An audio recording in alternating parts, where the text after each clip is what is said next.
Sa gitna po ng modernong panahon, patuloy pa rin ang pagpapahalaga ng mga Pilipino sa sining at kultura. Isa sa mga patunay nito ay ang pag-usbong ng mga Artwood Gallery.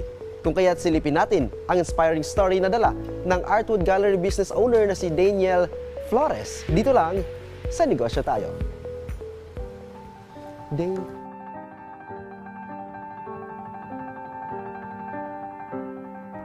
Sari-saring mga inukit na religious figures, katulad ng imahe ni Jesus, Madonna and Child, mga santo, mga anghel at iba pa, at maging mga inukit na eksena mula sa Biblia at kasaysayan.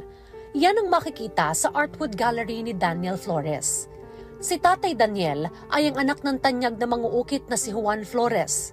Si Juan Flores o Apong Juan ang nagsimula ng industriya ng wood carving sa Pampanga. Dahilan upang makilala ang kanyang kinalakihang bayan, ang bayan ng Betis sa Pampanga bilang sculpture, wood carving and furniture making capital sa Luzon. Nag-open siya ng maliit na shop at nag-train ng mga townmate niya, mga relatives niya sa The Art of Sculpture and Wood Carving. Doon nag-umpisa ang negosyo ng father ko.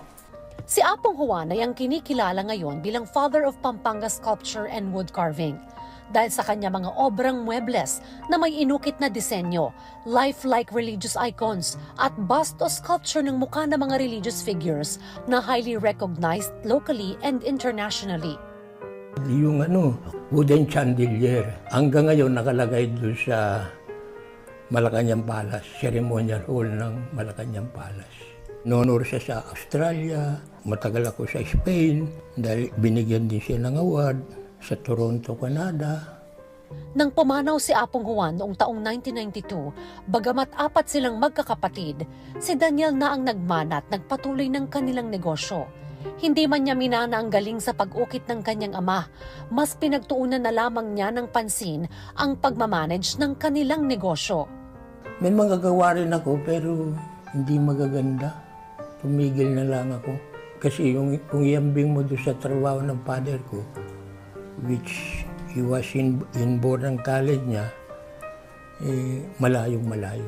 Sa ngayon kasi, kukunti na lang gawa niya, karamihan dito, mga protege na lang. Pero may ilan pa, less than 15, 20, ganyan. Yun na lang. Ngunit kagaya ng ibang negosyo, ay patuloy na dumadaan pa rin sa sari-saring pagsubok ang kanilang Artwood Gallery business. Medyo matumal ngayon. Yun na nga, dahil unang-una, wala na kaming display, sa bahay na lang.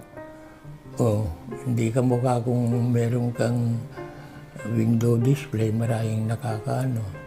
At pangalawa, dahil siguro sa isa rin, yung magmula nung COVID, nagka-COVID, kadami ka no, medyo na ano. Pero isa-isa, kung minsan nakakabenta rin kami. Hindi sigurado si Tatay Daniel kung gusto rin ba ng kanya mga anak na manahin at pamahalaan ang kanilang negosyo. Pero ayon sa kanya, bago man lamang siya mawala sa mundo, ay may isa lamang siyang hiling. Ang plano ko, before I'll die, gusto kong i-exhibit ang isang venue, yung mga trabaho niya. Marami siyang magagandang gawa, hindi pa nakita.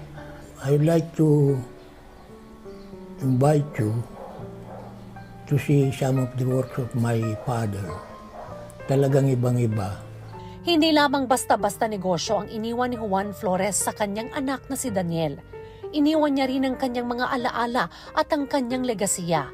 Ang mga alaala noong bantog pa at mas marami pa ang nagpapahalaga sa sining ng pag-uukit at ang kanyang legasiya na sana ay mas makilala pa at manatili hanggang sa mga susunod pang henerasyon.